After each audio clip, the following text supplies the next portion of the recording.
This is a film of the two-way installation process, filmed at Wild Blue headquarters in the United States. There are three elements to the two-way antenna: the reflector, the elevation and azimuth mount, and the transceiver called the TRIA, mounted on two arms. Please note that the reflector is a precision part that must not be damaged or deformed in any way. The reflector first needs to be bolted onto the azimuth and elevation mount. There are in total 5 coach bolts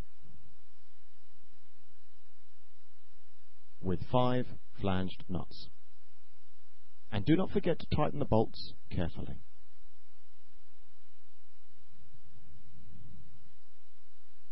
The next step is to mount the mast clamps of the antenna onto the azimuth and elevation mount. The clamps are identical.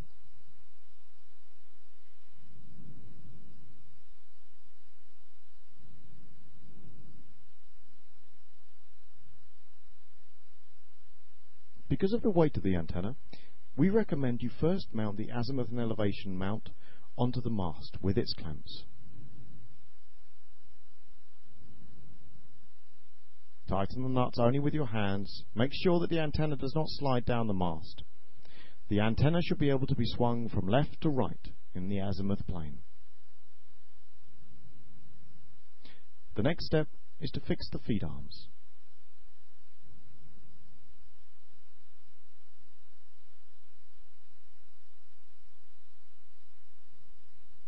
Push carefully the 2 rectangular tubes of the feed arms into the azimuth mount.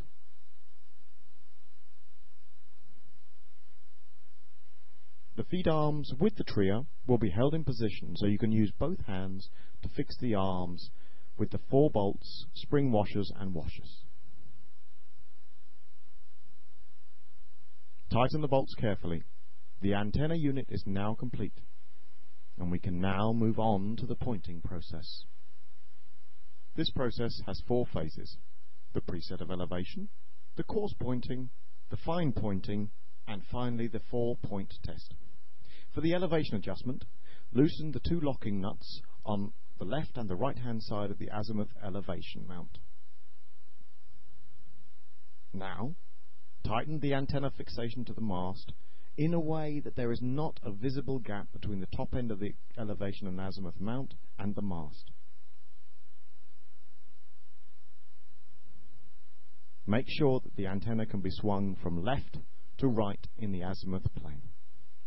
Now we move to preset. Take the inclinometer and adjust your elevation angle according to your line of sight angle. For information about the elevation angle, line of sight, etc., you may contact the website www.satsig.net, or in the future the KA-SAT pointing tool developed by System Integration Team. In this example, the elevation angle is 42 degrees. Now, adjust the elevation until you have reached the desired angle, which again in this case is 42 degrees.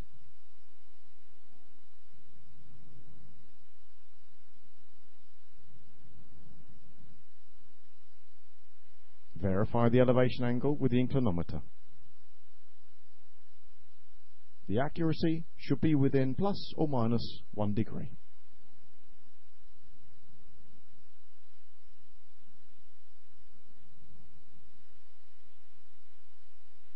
Connect the TXF connector on the TRIA with the modem TX connector. The modem is in installation mode. Now we will show you how to set the modem to installation mode, which enables the beeper on the TRIA. In a first step, set up the network connection on your computer to a fixed IP address.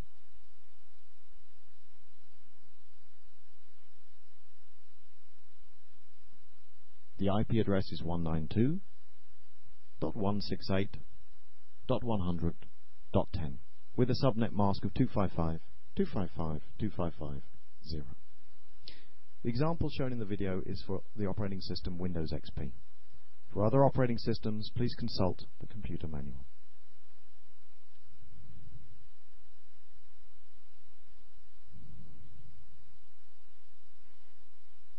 Now, Connect the modem via the coaxial cable to the TRIA.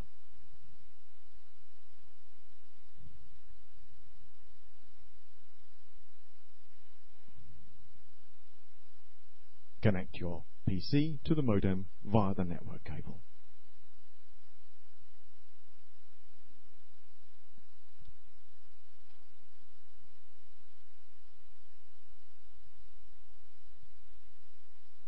By plugging in the power cable, you switch on the modem. You should wait for the modem to stop booting up. Once the second LED starts flashing, it has finished booting. Open the browser on your computer and type in the modem's IP address, 192.168.100.1. At first you will see the terminal home status page. The modem is normally yellow and the other two green. Click on the modem status page, which will give you further information about the modem. Click on the TRIA status page, which will give you further information about the TRIA status. You will now go to the installation page that is required for the modem configuration and activation of the beeper in the TRIA. Type in your browser 192.168.100.1/install.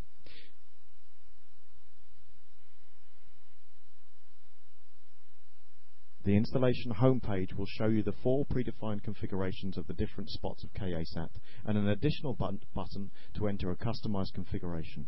The KA-SAT pointing tool indicates which beam color you require when you have entered in the location of the installation.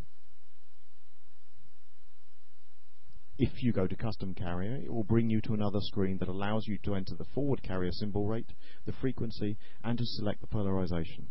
Please note that this page is for professionals only. SAT ID is 21. Once you have finished the configuration of the modem and see this screen, you may go out to perform the pointing process of the terminal. You will now hear a tone from the TRIA, called a heartbeat.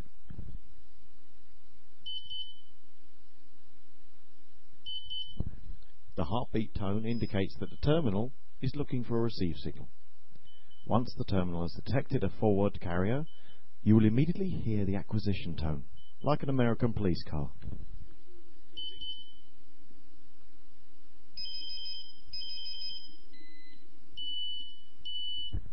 That is the lock tone.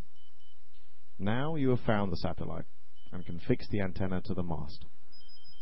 Make sure not to lose the lock tone while you are fixing the antenna to the mast.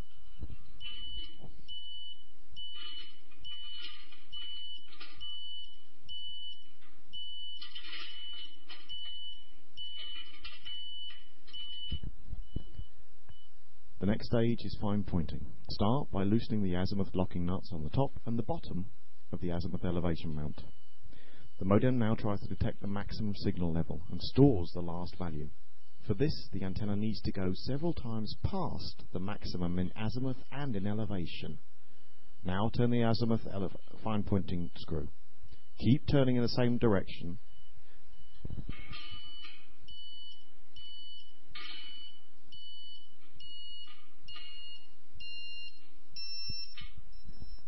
Until you hear the beeper level drop. Now you have passed the maximum level. As soon as the beeper tone gets lower, turn the bolt in the opposite direction.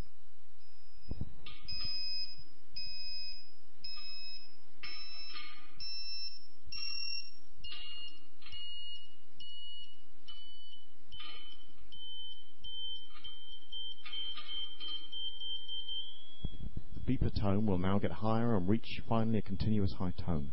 Continue in the same direction until you hear again the tone getting lower and lower.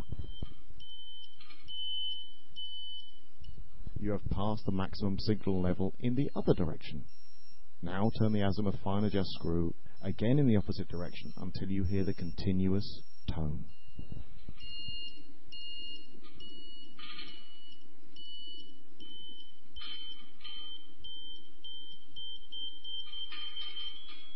You have now reached the maximum in azimuth. This scene shows the same process from a view of the top of the antenna, so you can see the antenna movement as well as the beeper signals.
Now perform the same process for elevation. Move the elevation adjustment bolt until you hear the beeper tone drop.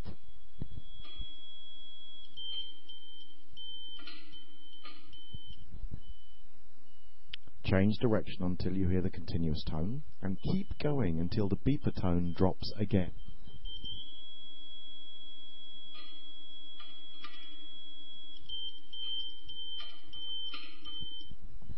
Change again the direction until the antenna is back to the continuous tone.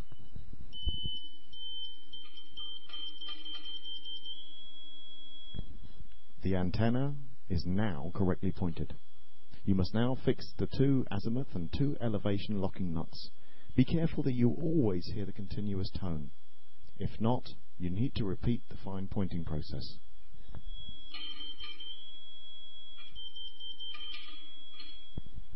Please remember that the antenna cannot move, so needs to be locked off correctly.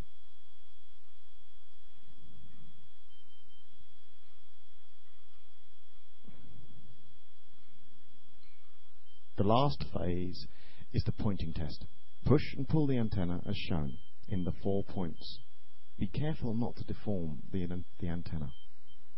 If the antenna comes back to the continuous tone, the antenna is well pointed.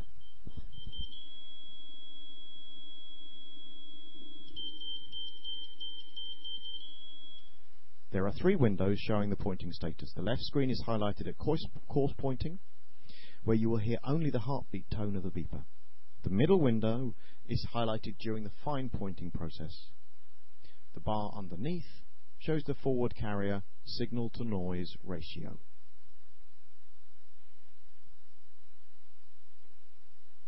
The right window appears when you would hear the continuous beeper tone.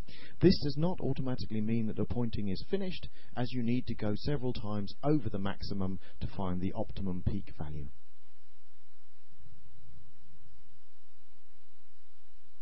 Once this process is finished and the antenna is fixed, go back to the modem status page to see the logon process of the modem to the network.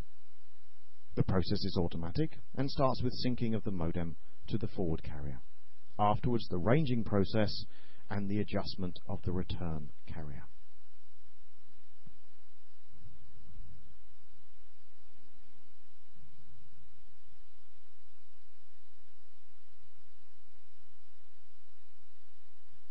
Finally, the log on to the network and the obtaining of the DHCP address. After this point, the modem is fully connected to the network, and all data presented in the status page of the modem and TRIA are now valid.